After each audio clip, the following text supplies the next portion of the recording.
ஷாய்ராம்.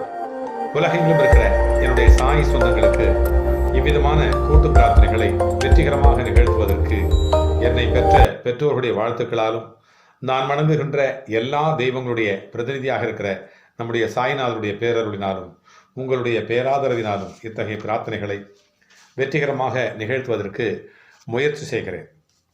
இப்போ அப்பா சாயப்பாவை நம்பணும்னா, அவரை கும்பிட்டோம்னா அவர் என்னென்னலாம் கொடுப்பாரு அப்படிங்கிறதுக்கு நிறைய உதாரணங்கள் இருக்குது. அந்த வகையில் இப்போ நான் நிறைய அனுபவிச்சிருக்கேன். அதை உங்களோட ஷேர் பண்ணிக்கிறதுல ரொம்ப சந்தோஷப்படுறேன்.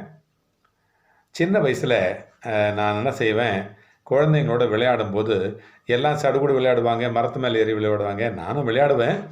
இருந்தாலும் கூட என்னுடைய விளையாட்டு என்னென்னா, சாயப்பாவுக்கு கோயில் கட்டுறது. பாபாவுக்கு இல்லை, அப்போல்லாம் பாபா எனக்கு தெரியாது. கோயில் கட்டுறது. எங்கள் அப்பா பஜனை நல்லா பாடுவார். அவர் பஜனை கோயில் பக்கத்தில் ஒரு மரமெல்லாம் இருக்கும். அந்த மரத்தடியில் நாங்கள்லாம் விளையாடுவோம் கிராமத்தில். அது என்னென்னா, அப்போ எனக்கு என்னென்னா, அந்த பெரியவங்க திருவிழா பண்ணுறாங்க பார்த்தீங்களா, பெரியவங்க கோயில் கட்டுவாங்க, ஊர்வலம் வருவாங்க. பாபா பாபான்னு தான் வருது பாருங்க. பெருமாளை எடுத்துகிட்டு ஊர்வலம் வருவாங்க. சனிக்கிழமை பஜனை பாடிட்டு வருவாங்க, சுண்டல் தருவாங்க. அதே மாதிரி நம்மளும் செய்யணும் அப்படின்னு சொல்லிட்டு நம்ம செஞ்சிட்டு இருந்தோம். அப்போ சில நேரங்களில் திருவிழா நடக்கும் இல்லையா, அந்த திருவிழா நடக்கிறது அதெல்லாம் நம்ம பண்ணுவோம். திருவிழாவை சின்ன பசங்க பண்ணுறது, சின்ன பசங்களே திருவிழா பண்ணுறது, அவங்க கலெக்ஷன் பண்ணி அவங்களுக்குள்ளரே ஒரு ஊர்வலம் பண்ணுறது, அந்த மாதிரிலாம் பண்ணிகிட்ருப்போம். கோவில் கட்டுவோம் சின்னதாக, அதாவது உயரமே ஒரு 4 அடி 5 அடி தான் இருக்கும். அதுக்குள்ளே உள்ளே குனிஞ்சு தான் சாமி எடுக்கணும், சாமி வைக்கணும். அந்த மாதிரி அதுக்கு ஒரு தேர் இதெல்லாம் பண்ணிக்கிட்டு இருப்போம். இதெல்லாம் ஒரு நல்ல தமாஷான ஒரு விஷயம்னு வச்சுக்கலாம். அப்போ பெரியவங்க பார்த்து நம்மளை சிரிப்பாங்க. இப்போ நமக்கே சிரிப்பாக தான் வருது அந்த மாதிரிலாம் பண்ணியிருக்கிறோன்னு பார்த்தோம்னா. ஒருவேளை அதனால தான் நமக்கு இந்த கோவில் கட்டக்கூடிய சாயப்பா அந்த பாக்கியத்தை கொடுத்தாரோ தெரியல. ஸோ இது எதுக்கு சொல்ல வரேன்னா, அப்பாவை கும்பிட்டோம்னா நல்லவங்க கெட்டவங்களோட தெரிஞ்சிக்க முடியும் நம்மளால். அங்கேருந்து வரும்போதே முதல்லலாம் தெரியாது எனக்கு.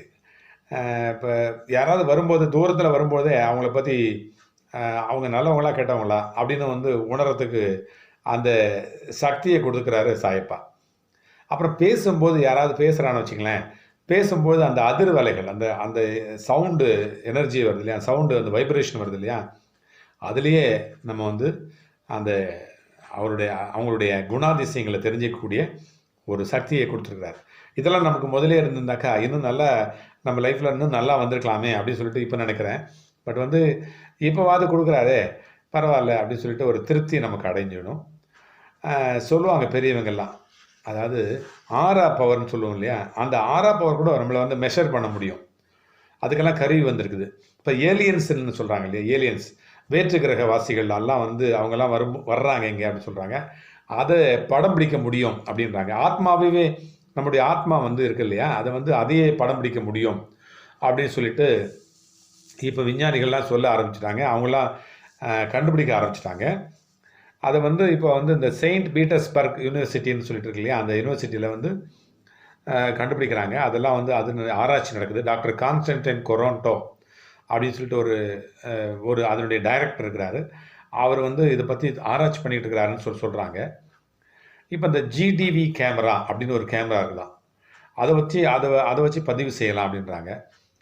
அது ஆரா பவர் இந்த கேமராவே இல்லாமல் நம்ம மனசுலையே, நம்ம மனசில் அந்த பாபாவுடைய அந்த மந்திரங்களை சொல்லிகிட்டே இருந்தோம்னாக்கா நமக்கு அந்த சக்தியை அவர் கொடுக்குறாரு. நிறைய பிள்ளைங்க அதை சொல்கிறாங்க, அப்பா நான் பார்க்குறேன்ப்பா, என்னால் பாபாவை பார்க்க முடியுது, பாபாவுடைய கனவுல வராரு அப்படின்னு சொல்கிறாங்க. அப்போல்லாம் நான் நம்பலை, ஆரம்பத்தில் இது நம்பலை. இப்போ நமக்கே கனவு வரும்போது நமக்கு அது தோணுது. அதை பற்றி நம்ம நிறைய பேசணும், அதை பற்றி நிறைய நம்ம ஆராய்ச்சி பண்ணணும்னு நமக்கு தோணுது. ஆனால் நம்மளுடைய சக்தி, நம்மளுடைய அறிவு, நம்மளுடைய வயது, நம்மளுடைய ஃபெசிலிட்டிஸு இதெல்லாம் பார்த்தோம்னா இதெல்லாம் நடக்குமா, நம்மளால் முடியுமா அப்படின்னும்போது அது பார்ப்போம். அதுக்கப்புறம் முடிவு பண்ண வேண்டியது சாயப்பா தான். அது மாதிரி ஒரு சமயங்கள்லையும் அந்த ஆரா பவர் இருக்கு இல்லையா, அது நிறம் மாறுது. நம்ம பார்க்கும்போது அதாவது இயற்கை சக்தி. ஆரா பவர்ங்கிறது என்ன, அது இயற்கை சக்தி, பிராணசக்தி, உயிர் சக்தி அப்படின்னு சொல்லிட்டு சொல்கிறாங்க பெரியவங்க. அதுதான் ஆரா பவர். அப்போ பாபாவை சுற்றி கூட ஒரு பிரபைன்னு இருக்கும் இல்லையா, இந்த திருவாச்சி நம்ம சொல்லுவோம் இல்லையா, ஒரு கடவுளுக்கும் திருவாச்சி இருக்குது. அந்த திருவாச்சியை ஏன் வந்து வைக்கிறாங்க, பெரியவங்க ஏன் வச்சாங்க அப்படின்னா, அவங்களுடைய வீச்சு, அவங்களுடைய அது கதிர் வீச்சு, அந்த உதயசூரியன் மாதிரி சுற்றி இருக்கு இல்லையா, தலையை சுற்றி, அந்த அந்த அதுதான் ஆறா பவர் அவங்களுக்கெல்லாம் அதிகமாக இருக்குது அப்படிங்கிறத வெளிப்படுத்துறதுக்காக பக்தர்கள் வந்து அந்த அந்த சாமிக்கு அதெல்லாம் வச்சுருக்காங்க. இப்போ நமக்கு கூட அது இருக்குது, மனிதர்களுக்கு கூட இருக்குது, கடவுளுக்கு மட்டும் இல்லை. மனிதனுடைய எண்ணங்களுக்கு தகுந்த மாதிரி, அவனுடைய அந்த அறிவு முதிர்ச்சிக்கு தகுந்த மாதிரி, அவனுடைய அந்த ஆறா பவர் வில் பவருக்கு தகுந்த மாதிரி அந்த அந்த அந்த ஆறா பவர் இருக்குது. அது அது ஒரே மாதிரி இருக்காது எல்லாருக்குமே. அது வந்து மாறிக்கிட்டே இருக்கும். நேரத்துக்கு தகுந்த மாதிரி, அவனுடைய எண்ணத்துக்கு தகுந்த மாதிரி, கோபம், அப்புறம் வந்து அவனுடைய பொறுமை, அவனுடைய அந்த அமைதி, அந்த மாதிரி நேரங்களில் வேறு மாதிரி இருக்கும். நிறம் மாறும். அது இப்போவே நம்ம கண்கூட பார்க்க முடியுது. ஒரு சிலரால் அது அதனுடைய சக்தியை கிரகிக்க முடியும். இப்போ வந்து உங்களாலும் முடியும் அது. அதை வச்சு தான் நான் வந்து சில விஷயங்களை நான் சொல்லிக்கிட்டு வர்றேன். அது வந்து அது மட்டும் இல்லை, உயிர் வந்து இப்போ இருக்கு இல்லையா, இந்த மேனோல்ட் வாட் அப்படின்ற ஒரு விஞ்ஞானி வந்து அந்த ஆராய்ச்சியாளர், அவருடைய கருத்து என்னென்னாக்கா, ஆன்மாக்கள் உலகம் தனியாக இருக்குது, ஆன்மாக்களுக்குன்னு தனியாக ஒரு உலகம் இருக்குது.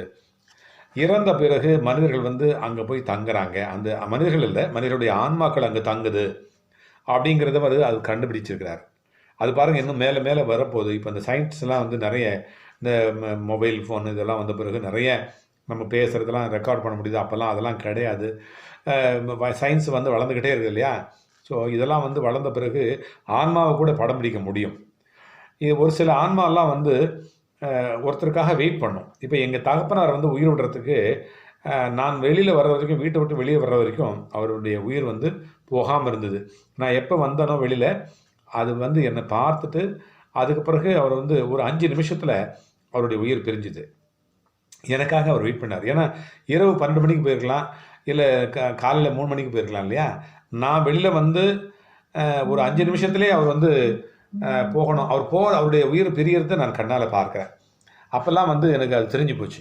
அப்போ வந்து இதை மாதிரி நிறைய பேர் வந்து இதை அனுபவிக்கிறாங்க, இது தெரிஞ்சு வச்சுருக்காங்க. கண்டிப்பாக இது வந்து உங்களுக்கும் அது கைகூடும். அதுக்கு தேவையெல்லாம் யோகா பண்ணுங்கள், சூரிய நமஸ்காரம் பண்ணுங்கள். கண்டிப்பாக உங்களுக்கும் அது தெரிய வந்துடும். இந்த நான் சொன்னேன் மேனால்ட் வாட் அப்படின்ற ஒரு ஆராய்ச்சியாளர் செயின்ட் பீட்டர்ஸ்பர்க் யூனிவர்சிட்டியிலேருந்து அவர் கண்டுபிடிச்சிட்டு இருக்கிறாரு, அவர் ஆராய்ச்சி பண்ணிட்டு இருக்கிறாரு. அவர் வந்து என்ன சொல்கிறாருன்னா, இன்னொரு படி மேலே போயிட்டு, இந்த உயிர் வந்து ஒரு நிலையிலிருந்து இன்னொரு நிலைக்கு மாறுறது தான் மரணம் அப்படின்னு சொல்கிறார். மரணம் வந்து ஒரு மனிதனுடைய நிலை மாற்றம் தான். அவன் இறந்து போகிறதில்ல, அவன் வந்து நம்ம தான் சொல்கிறோம் இறந்து போகிறான்னு சொல்லிட்டு, அவன் இறந்து போகிறான், ஒரு நிலையிலிருந்து இன்னொரு நிலைக்கு மாறுறது தான் அப்படின்னு சொல்லிட்டு அவர் சொல்கிறார். இதுதான் நம்ம இந்து மதம் வந்து பல காலமாக சொல்லிட்டு வருது, பல ஆயிரக்கணக்கான ஆண்டுகளாக சொல்லிட்டு வருது. இதே மாதிரி இந்த ஆராய்ச்சி வந்து ரொம்ப பெரிய ஆராய்ச்சி. இதனுடைய அனுபவம், இந்த அமானுஷ்ய அனுபவங்கள்லாம் நிறைய சொல்ல முடியும். நம்ம பகிர்ந்துக்கலாம், அடுத்தடுத்த பதிவுகளில் நம்ம பகிர்ந்துக்கலாம். இது என்னென்னா ரொம்ப பெரிய விஷயம். இது வந்து சயின்ஸையும் மீறின விஷயம். விஞ்ஞானத்தில் தான் நான் சொல்வேன், மெஞ்ஞானத்தில் தான் விஞ்ஞானம் அடங்கியிருக்குது. விஞ்ஞானம் வேறு, மெஞ்ஞானம் வேறு இல்லை, ரெண்டுமே ஒன்று தான். இயற்கையில் தான் செயற்கை இருக்குது இல்லையா. அதில் வந்து மாறுபட்ட கருத்து யாருக்குமே இருக்க முடியாது. இயற்கைக்கு உள்ளாக தான் செயற்கைங்கிறது அடங்கியிருக்குது. செயற்கைன்றது ஒன்றுமே இல்லை, மனிதனால் எதையுமே செய்ய முடியாது. ஒருவேளை அது செஞ்சால் கூட அது இயற்கைக்குள்ளாக தான், அது அந்த வட்டத்துக்குள்ளே தான் இருக்கும். அதனால் நம்ம எல்லாருமே இயற்கையோடு இணைந்து இருப்போம், இணைந்து செயல்படுவோம், எல்லாரும் இணைந்து செயல்படுவோம். இந்த கொரோனா பீரியடில் தனித்தனியாக இருப்போம், ஆனால் மனதளவில் ஒன்றாக இருப்போம். அப்படி ஒன்றாக இருந்தோம்னா இந்த கொரோனாவை சீக்கிரமாக விரட்டிட முடியும். அடுத்தடுத்த பதிவுகளில் நிறைய இதை பற்றி நம்ம சிந்திப்போம். சரியா? அது வரைக்கும் உங்களிடத்தில் இருந்து விடைபெறுவது உங்கள் சாய்ராம்ஜி, வண்டலூர் வழித்துணை பாபா கூட்டு பிரார்த்தனை கோபுரத்திலிருந்து. ஜெய் சாய்ராம். ஓம் சாய்.